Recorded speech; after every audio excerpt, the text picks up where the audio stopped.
Hello and welcome to Not Branded News. I am your host, Natalia. Today I'm going to talk about the dying service industry in Ontario, Canada, all over the world, but specifically in Ontario because that's where I live. So, we have an issue right now due to COVID-19 pandemic, and it is the closure of the cities and countries, the entire world being closed down because of this virus. Let's go specifically talking about Ontario. Right now, there are bylaws and regulations where restaurants, bars, clubs are basically closed, forced to close down their businesses, and the industry is dying. There's thousands of people depending on these jobs, and they can no longer work because of these regulations that restrict them from going to work and getting customers. And this is the problem.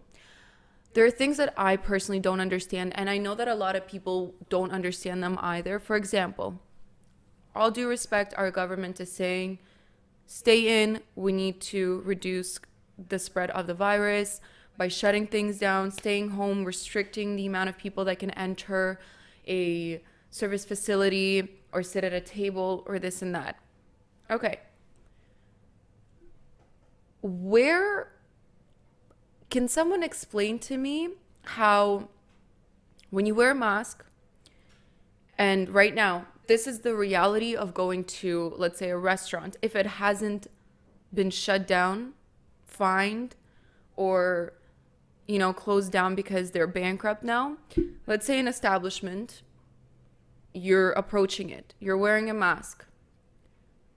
You can no longer sit inside the restaurant, that's made out of bricks and glass and whatever. If they have a patio, the establishment has been forced to purchase a tent-like structure to cover their patio. So you have an indoor dining that's outdoor, but it's indoor if they keep little flaps of doors open. Okay. So you walk in, you wear a mask, right?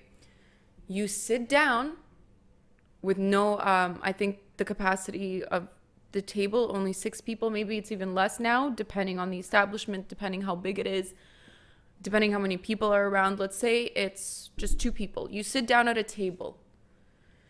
You give your information to the server. You can take off your mask when you're sitting down. The second you stand up and you want to take one step forward to walk to the bathroom, you have to put the mask on. Okay.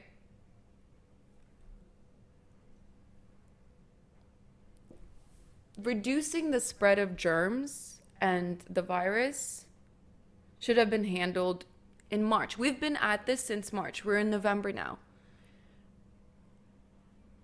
Things are clearly not getting better because every day the government is saying the cases are rising. Okay. The cases have been at the highest right now since the start of the pandemic. So they want to put heavier restrictions. When you take away people's livelihood, when you take away their ability to make money, eventually, what's going to happen? The consumerism is going to die when people have no money. So all these large corporations that we have running, operating like there's no tomorrow, like nothing has been affected, like Costco, Shoppers, Loblaws, Sobeys, all these Starbucks, all these big, big, wealthy corporations aren't affected by it. And when all these local businesses are shut down, the only place we'll be able to go and use whatever we have left to buy food, supplies, is to these major corporations. Now, how do you shut down a local coffee shop, local restaurant, but you allow major corporations to stay open?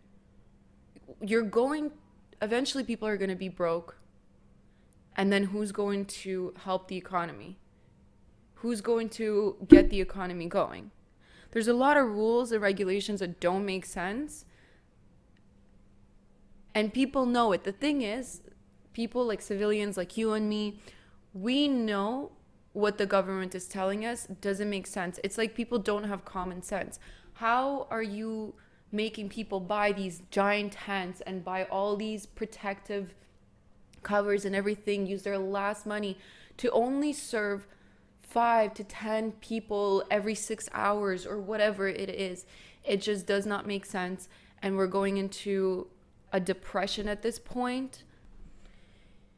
In my opinion, if I were to see how a government should be structured and run, you see there's news of a global pandemic approaching. Shut everything down for a month to be safe. That means no one outside. You give people a few days to get the supplies, no emergency service for anything like that, but people need to stay inside for a month. After that, I don't see how a year into this, we're still dealing with the same issues. It is very scary. People are losing jobs. People are losing their livelihood. People are going broke. They're dying. Another thing that is like particularly interesting is that if you go online and you see the opioid crisis, sorry, I can't say that word. I speak 3 languages, but some words are hard. The drug and alcohol abuse is very high right now. Suicide rates are high. And it's close to impossible to get a doctor's appointment now to go anywhere to get yourself checked. What about the people that need cancer screenings and serious appointments? You have to wait a very long time. I've been waiting for a specific doctor's appointment since March, and I only have the appointment coming up in January. They gave me a phone call conversation to approve me to see me in person, and it's not an emergency for me.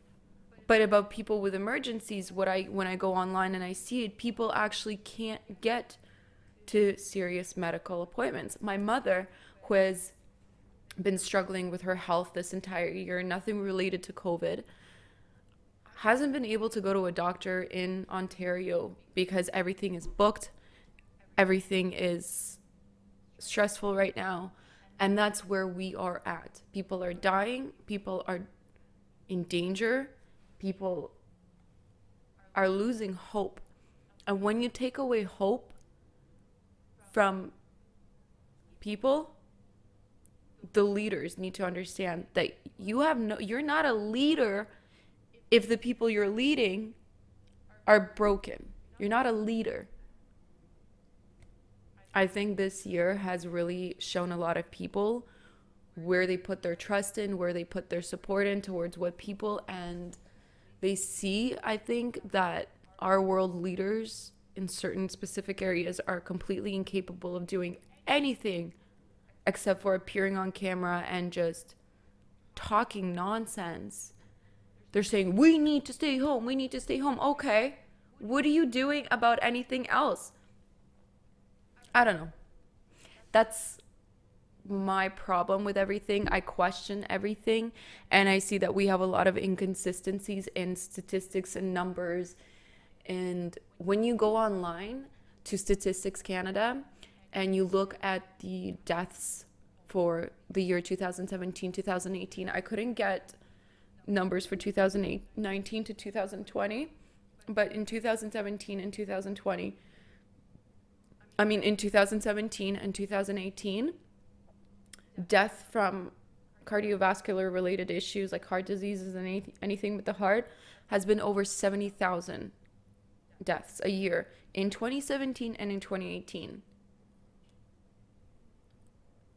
There's so many. Where's my phone? Okay, these are the statistics. So, COVID cases, deaths this year in Canada has been 10,685, give or take, every single day. I looked at this on November 11th, this statistic. Then when you look at the death by Alzheimer's, let's say, two, and I know that this isn't the same thing because there's viral and non-viral diseases, infections, everything like that. But okay, Alzheimer's, 6,000 plus people died in 2017 and 2018. Major cardiovascular diseases in 2017, 71,647. In 2018, 71,314. Now, that's like a pandemic to me. People get passed on, like they have cardiovascular issues genetically, environment, anything can cause it. That's a real problem. There's influenza and pneumonia in 2017, 7,396. In 2018, influenza and pneumonia deaths, 8,511. Then chronic lower respiratory diseases in 2017, 12,847 deaths. In 2018, 12,998 deaths. So chronic lower respiratory diseases, there's more in 2017 and 2018 than COVID deaths in 2020. Now, this isn't to discredit the fact that we have COVID-19. We do. It is a different type of flu. People keep saying, oh, it's just a flu, it's just a flu. It's not just a flu because people are dying and one death is too many. But there are ways to handle a crisis without, first of all, diminishing these deaths and these families, because this is real. People are dying. But there's a way to handle it so that the country doesn't burn down in flames with it. The whole leadership supposed to be to preserve everything, not to destroy everything. And what we've seen in 2020 is that everything is getting destroyed in many areas of the world. So to end this video, I know it's just me talking and talking and talking, but to end this video, I do hope that a lot of industries bounce back, and I wish every service industry to recover, stay strong.